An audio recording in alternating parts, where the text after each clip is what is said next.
Welcome to the Kottke Ride Home for Monday, January 31st, 2022. I'm Jackson Bird. Today, the lost history of moon trees. Not quite as exciting as it sounds, but still really cool.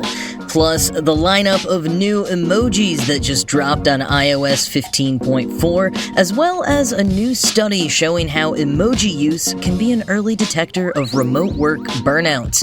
And Moderna's HIV vaccine has entered human trials. Here are some of the cool things from the news today.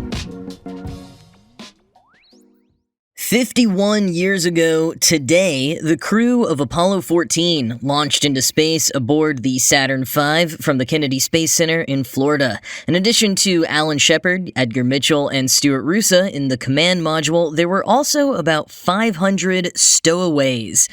The stowaways never made it to the moon. They stayed in lunar orbit with Roosa, while Mitchell and Shepard collected rocks and played golf on the surface of the moon. Those stowaways were seeds. 5 different species of tree seeds, which would later be germinated on Earth and planted across the United States, some at bicentennial celebrations a few years later. And there was a lot of buzz around those seedlings at the time, but within a few years, most people seem to have forgotten about them, including a lot of the folks at NASA, even those who were there during the Apollo program. When David Williams, a planetary scientist at NASA's Goddard Space Flight Center in Maryland, got an email from a third-grade teacher in Indiana asking about a so-called moon tree, neither he nor anyone in his office knew what she was talking about. That was 1996, and the teacher, Joan Goebel, had been tipped off about a tree by a student when the whole class was working on a project about trees in general. The sycamore in question, which stood at a nearby Girl Scout camp, had a plaque beside it describing it as a moon tree. But having never heard of that before, the teacher reached out to NASA for more information to share with her students. This mystery prompted Williams to hit up NASA's office archives, where he managed to unearth newspaper clippings about the moon trees from the 70s. He kept digging through and eventually became the go-to expert on moon trees, as well as the person responsible for tracking all of the trees that were planted back in the 70s. Thanks mostly to Williams' research, here's the story that's been recovered. Apollo 14 astronaut Stuart Roosa had previously been a smoke jumper, the kind of firefighter that jumps out of planes to fight wildfires. And when the chief of the U.S. Forest Service heard that Roosa would be going to space, he proposed the idea of taking some seeds with him. Taking the seeds to space would raise awareness about the U.S. Forest Service and the work of smoke jumpers, but also be an important experiment to observe the effects of deep space on the seeds. Growing crops and other plants in space is a common experiment these days, as space agencies study the effects of extreme conditions on various species and also work towards more sustainability for longer missions. But in 1971, there were a lot more questions around what might happen.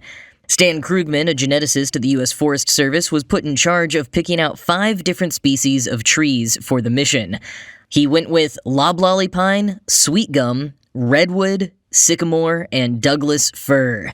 The Douglas fir is the most exciting to me because I so badly want to see a Christmas tree that has been to space, or like the seeds of it had been. Anyways, Roosa packed the 500 seeds, or perhaps as many as 2,000, reports vary, in separate plastic bags and inside a metal canister.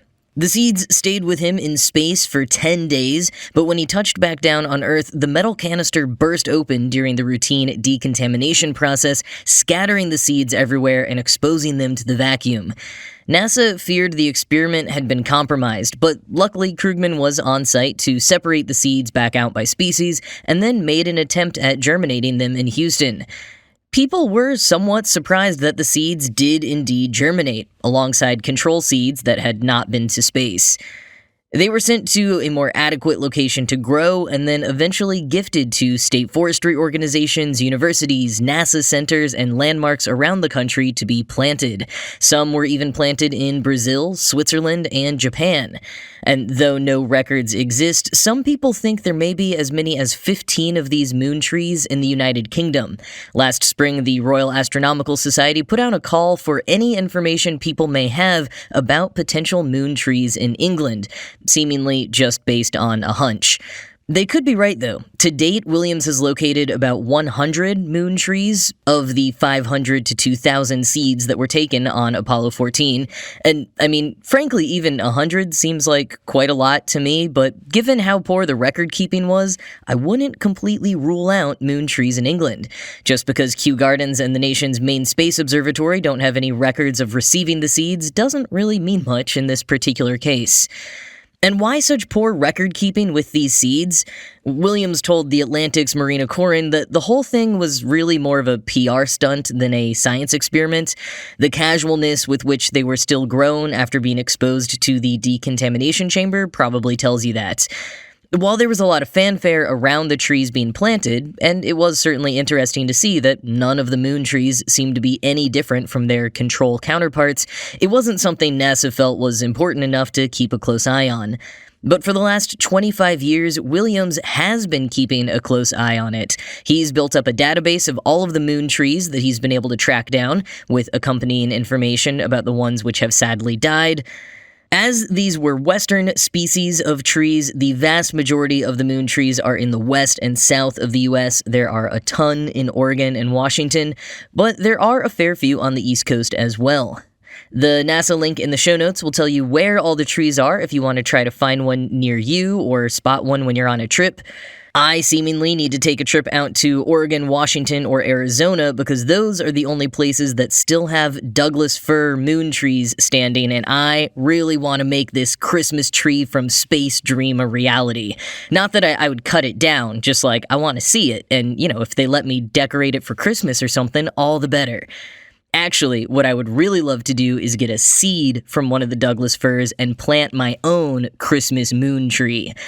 And second-generation moon trees are actually a thing. They're called half-moon trees.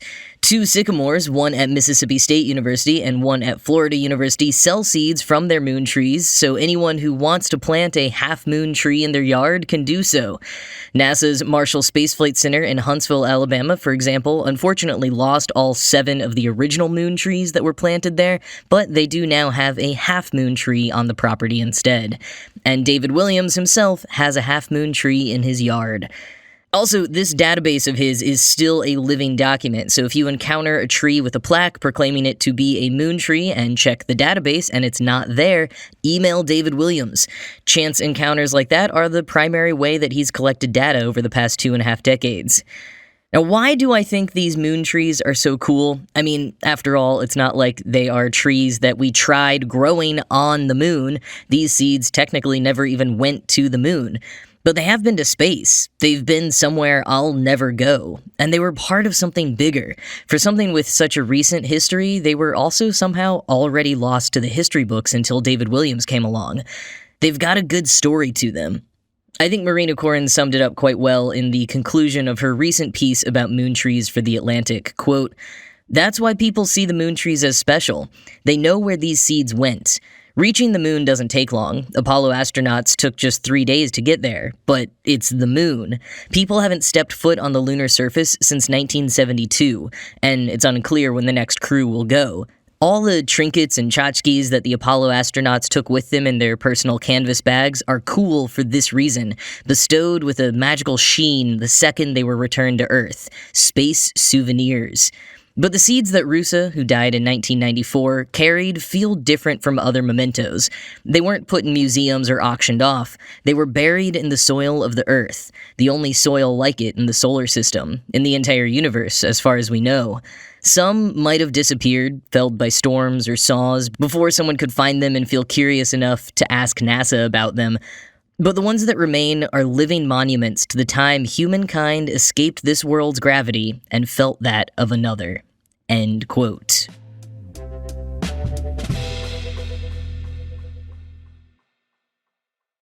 iOS 15.4 has arrived for beta testers, and with it, the new slate of emojis that Unicode announced back in September.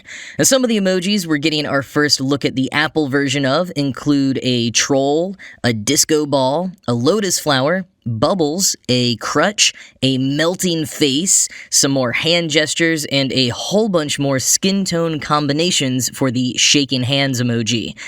Now, the most interesting update to me is a new emoji called face with open eyes and hand over mouth, which is exactly what it sounds like, and Apple had one before called face with hand over mouth. But the problem was that on some platforms, that emoji, which looked like a neutral, surprised, maybe kind of concerned face on Apple, had smiling eyes and blushing cheeks on other platforms, making it appear more coy, as if the user were maybe laughing at something.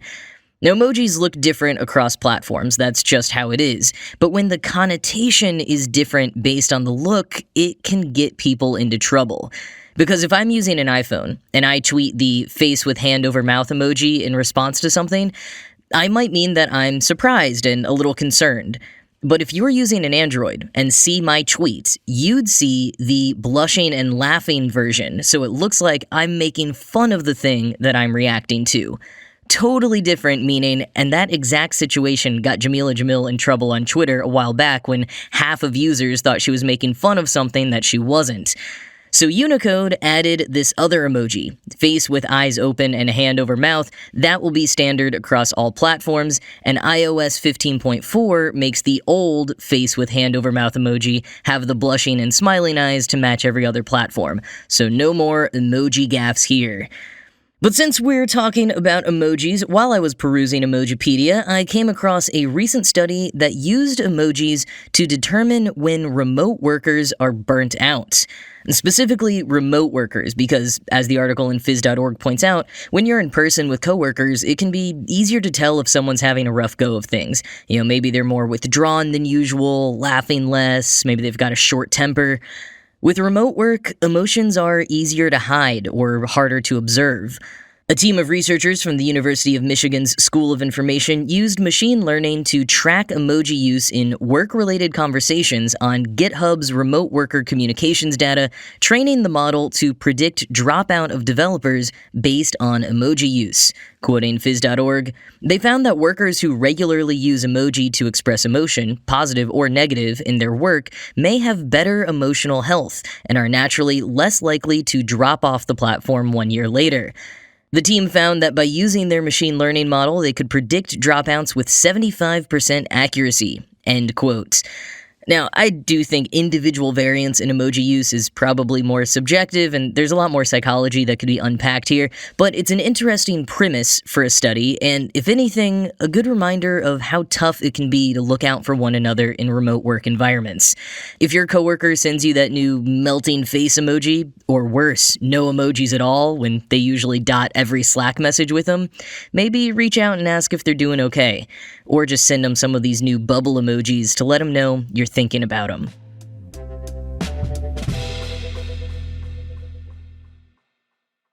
At the end of last week, Moderna and the International AIDS Vaccine Initiative announced that human trials for Moderna's HIV vaccine have officially begun. 56 HIV-negative participants are receiving varying doses of the vaccine, some a primary dose, some a primary dose and a booster shot, some just a booster shot. According to Engadget, they'll be monitored for 6 months to gauge the safety of the vaccine, and then Moderna will examine the immune response the vaccine triggers at the molecular level to determine its efficacy. Quoting Condé Nast's them, the vaccine builds on technology developed by Moderna during their COVID-19 vaccine production with the goal of using mRNA to boost HIV immunogens and prevent the virus from disabling B cells, which are essential to fighting disease. Although medicines like PrEP and antiretroviral therapy have proved somewhat effective in slowing the spread of HIV and reducing its mortality, the virus is still a threat to global health nearly 40 years after it was first identified. Scientists hope to conclude human trials next year in 2023, coinciding with HIV's grim 40th anniversary. End quote. And over those 40 years, multiple HIV vaccines have been attempted. According to Clinical Trials Arena, between 1988 and 2003, at least 35 Phase 1 trials were conducted, none of them proving effective. Just last September, Johnson & Johnson discontinued the trial they were running. While the vaccine was safe and well tolerated, it produced only a 25.2% efficacy rate. Clinical Trials Arena explains part of what makes an HIV vaccine so tricky. Quote, antibodies target specific proteins on a virus's surface, but HIV rapidly mutates during viral replication. The problem with HIV, scientists found, is that the viral envelope glioprotein, which is the main target of neutralizing antibodies, is tremendously genetically diverse. The virus continuously outruns the immune system. End quote. Moderna is hoping mRNA will prove the solution here. Quoting Engadget, like the company's COVID-19 vaccine, the new treatment uses messenger RNA to trick the human body into producing proteins that will trigger an immune response. Moderna hopes the shot will induce a specific class of white blood cells known as B cells, which can then turn into broadly neutralizing antibodies. Those proteins are widely considered to be the goal of HIV vaccination, and this is the first step in that process, said the company. End quote.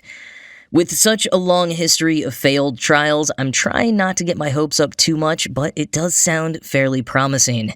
In other Moderna news, the US FDA has finally granted full approval to the company's coronavirus vaccine, 5 months after Pfizer-BioNTech got their full approval.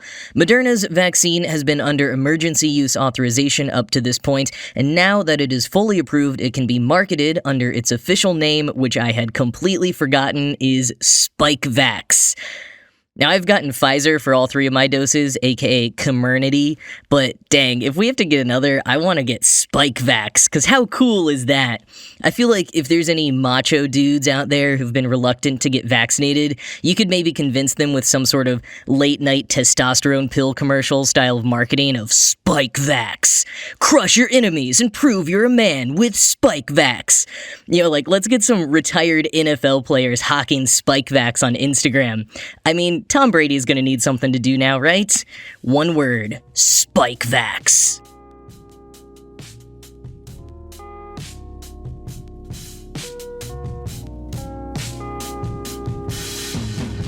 Alright, well that's gonna be it from me for today. As always, this show was produced by Ride Home Media and Kottke.org. I am Jackson Bird, and I will talk to you again tomorrow.